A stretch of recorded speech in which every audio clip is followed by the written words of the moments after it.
балалар олай болатын болса, түйінді сөз тәсіліміз бойынша дескриптордың, үшінші дескрипторда орындайық. Сөйлем құраймыз. Кім құрады сөйлем балалар? Тәсілі бойынша өте жақсы. Бірінші сөйлемге тақта кім шыққысы келеді? Жүрегің түгі бар. Так, алай, тақта жаза қойыңыз. Так, деген сөйлем, мұрнын шүйеу кім шыққысы келіп отыр? Сәй келе қойыңыз. Тақтаны ортаны етке бөле қой. Так, бұл алашымын емелету, еркен әскер, жақсына келе қой. Қойнына симау. Қуаншы қойнесы. Және келе қойына тақта. Тақтадағы балалар жазып кезде, орында отырған балалар орнынан оқи берсін. Кім оқығысы келеді? Кім оқығысы келеді? Аяри оқи берсін. Жүрегінің түгі бар ұшқыш. Егер біздің жерімізді оңай жалғай алмағандықтан бұрынын шүйірді. Фашистер қазақ батырларын көзіне құлашылы келмеді. Ұлы Отан соғысында жеңіске жеткен батырлардың қуанышы қойнына сыймады. Ой, жарайсың, өте жақсы. Кім оқиды? Лилия, оқи қойыңыз. Маған анам құлаққа қап сатып алып берді. Менің қуанышым қойныма сыймады. Інім үлкен алабай етті көріп түбі шошытып тұрды. Оның қолына барлық келеді, бірақ осында да бұл іске мұның шүйірді. Ол қаншама тамақ жесе де қарны тоймады. Біздің батырларымыздың жүрегінің түгі бар. Жақсы, өте жақсы. Гүлназ оқи ғой. Жүрегінің түгі бар батырлардың арқасында соғысты жеңді. Жауынгерлер неміс фашистердің көзіне көк шыбын үймелетті. Жарайсың. Қуанышы қойнына сыймай күні бойы шаттанып жүр. Өте жақсы. Асылай оқи ғой сөйлемдеріңізді. Жүрегінің түгі бар батыр. Соңғы кездері айтылы сөзінің орнына шүйіріп жүр. Інім жаңа әділетті алып, қуанышы қойнына сыймай жүр. Жақсы. Отыра ғой. Инабат оқи ғой. Қазақ халқында жүрегінің түгі бар батырлары көп. Жаман мұрнын шүйіріп кетіп қалды.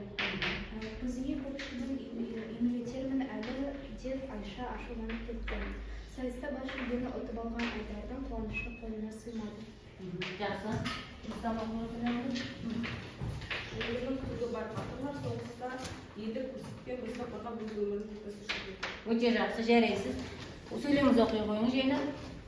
Айжанның жаңа қуыршақты көріп қуанышы қойнына сыймады. Жарайсың, Жайна, отыра ғой. Рахмет. Еркен аз оқи ғой. Соғыс кезінде неміс фашистері әйелдер мен балалардың өздеріне қозғала шүйірді. Жақсы, отыра ғой. Сая. Жаңа кейін алған айдос мұрнын шүйіріп жүр. Жақсы, отыра ғой. Сол қазақ батырларының жүрегінде түгі бар. Өте жақсы, отыра ғой. Өте жақсы балалар. Рахмет. Кәне өзімізге бағалап жіберейік. 1, 2, 3. Жарайсыздар, өздеріңізді смайлик шығара қойыңыздар, жандарыңызға. Жарайсың, сөйлем оқыған балалардың барлығы жарайсың, шығара қойыңыз. Смайлик шығара қойыңыз. Олай болса, балалар келесі тапсырмаға көшейік.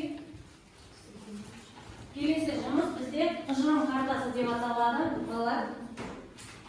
Қарай қояйық. Тұжырым картасы. Мынау сіздердің кешегі үйден жасап келген өздеріңіздің үй тапсырма шығармашылық жұмыстарыңыз, иә? Осы жұмыстарда сіздер жеңіс күнімен ұлы ерлікке тағзым тақырыбын байланыстырған болатын едіңіздер. Міне осы жұмыстарды қорытындылап, біздер қазір ойымызды дәлелдеп, қорытындылап пікір айтайық. Кім шыққысы келеді осы суреттерге қарай отыра? Жеңіс күні соғыс 41-45 жылдағы екінші дүниежүзілік соғыс туралы осы жұмыстарыңыз арқылы не айтқыңыз келді? Кім шыққысы келеді тақтаға? Жайна келе қойыңыз. Қорытынды ой. Қай жұмыстағын білесіз?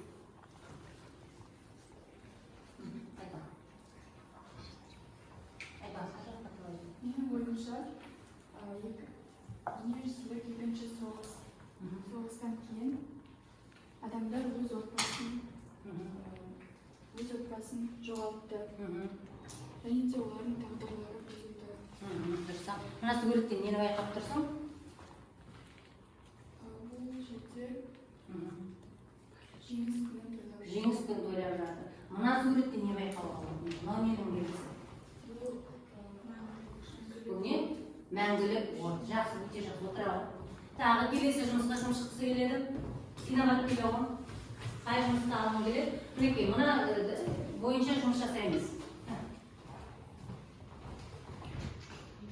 Менің ойымша, Ұлы Отан соғысы көптеген отбасылардың өмірін қиды.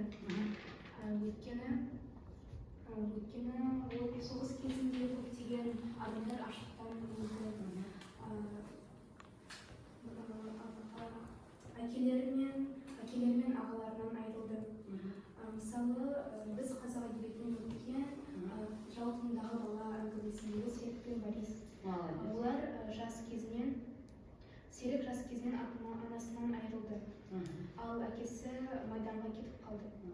бір күнде болған оқиға соның бәрі, иә. Оқиға осы өте жақсы байланыстырдыңыз Инабат. Осы шығармада жалпылдағы балада серік не істейді? Оқиға қалай басталады? Ең басында әңгімеде. Кім біледі? Ол ұйықтап жатады. Жұрт ұйқыда, ұйықтап жатады. Кім? Серік. Тып-тыныш ұйықтап жатқан бала бір сағаттың ішінде өмірі қалай өзгереді Инабат? Бірінші ол. Бірінші соғыс басталды. Соғыс басталып кетеді. Әкесі майданға Әкесі майданға кетіп қалады. анасының айына. Өз алдында анасына өте жақсы Инабат, толық жауап. Тағы кімге шығамын дейді, балалар толық жауап. Аяли келе ғой. Өзіңіз ойыңызды айтыңызшы, қорытынды ой. Мінекей, осы 41-45 жылдар аралығында бір пікір, бір дәлел келді және қорытындылар. Кез келген бір тақырыпта ойыңды айт. Шығармашылық жұмыста Жеңіс бізге оңайлық бермейді. Себебі жеңіске жету үшін көптеген батырларымыз атап айта аласың ба осы жерде? Кімдер тұр бұл жерде? Бауыржан Мұңғышұлы, Әлия Мұңдағұлова, Тағы кім батырларды білеміз? Қош жіберейік оны.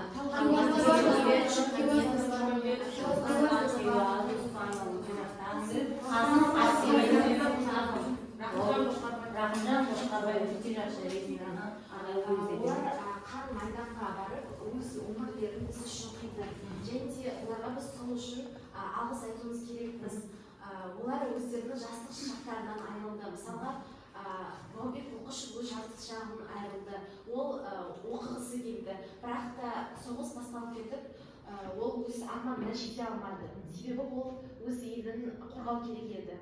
Соғысқа кетуге Мәжбүр болды. мәжбүр болды. Өте жақсы. Осы соғысқа кеткенде өзің айтып тұрған Әлия Мәншүктер неше жастан бастап кетті соғысқа? Есіңде ме? Кімнің? 16, 17, 18 жасында кетті, иә? Үлкен ерлік көрсеткен жерін айтып жібере қойшы. Мысалға Талғат Бекетенов 300 рет қан майданға ұшты. Оның ұшағын қалай еді? Кімнің есінде? Черный смерть, қара ажал деп еді. Өте жақсы. Қосымша ақпараттарды тиімді пайдаланып тұрсыз. Рахмет, Аяли, өте жақсы. Тағы кім ойнайтын келеді? Қай жұмыста алып келеді? Басқа жұмыстар болады. Біздің қазақ еліміз үшін бұл соғыс өте ауыр күндердің бірі болды.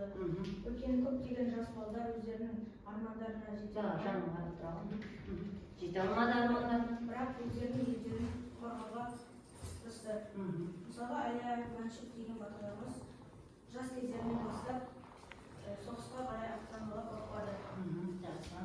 Бізде Мәншүк кім болды?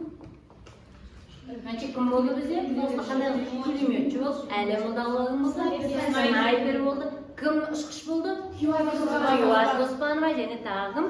Талғат Бегелдиновтер болды. Мінекей, өте жақсы. Абылай отырағы ойыңыз өте жақсы айттыңыз. Осы соғыста ерлік көрсеткен ерлікке тағзым ретінде біздер не орнаттық балалар? Қараңыздаршы. Ескерткіштер орнаттық. Және тағы не орнаттық? Мәңгілік алау. Осы мәңгілік алау туралы айта аласыз ба? Мәңгілік алау ешқашан сөнбейді. Бұл нені білдіреді біздің? Біз батырларымызды осы соғыста біз үшін жанын берген аға апаларымызды ұмытпаймыз дегенді білдіреді. Яғни жау тылында қызмет еткен, соғыс алаңында қызмет еткен, жас өмірін құрбан еткен батырларды ұмытпаймыз деген біздің ант сертіміз болатын еді. Жақсы, олай болса балалар, үйге тапсырма ала қойыңыздар. 7-ші тапсырма жазып ала қойыңыздар. 7-ші тапсырма. Жаңа бағалау парағы бойынша өздеріңізді қарай қойыңыздар. Алдарыңызда смайлеттеріңіз бойынша бүгінгі Сая, Аслай, Нұрай, Абылай, Гүлназ, Жайна, Инабат, Ансар, жарайсыз шығара қойыңыздар. Аяли, Лейля, Гүлназ барлығыңыз жарайсыз шығара қойыңыздар. Өте жақсы. Жетондарыңыз жақсы оладыңыздар ма? Тапсыра қойыңыздар жетондарыңызды.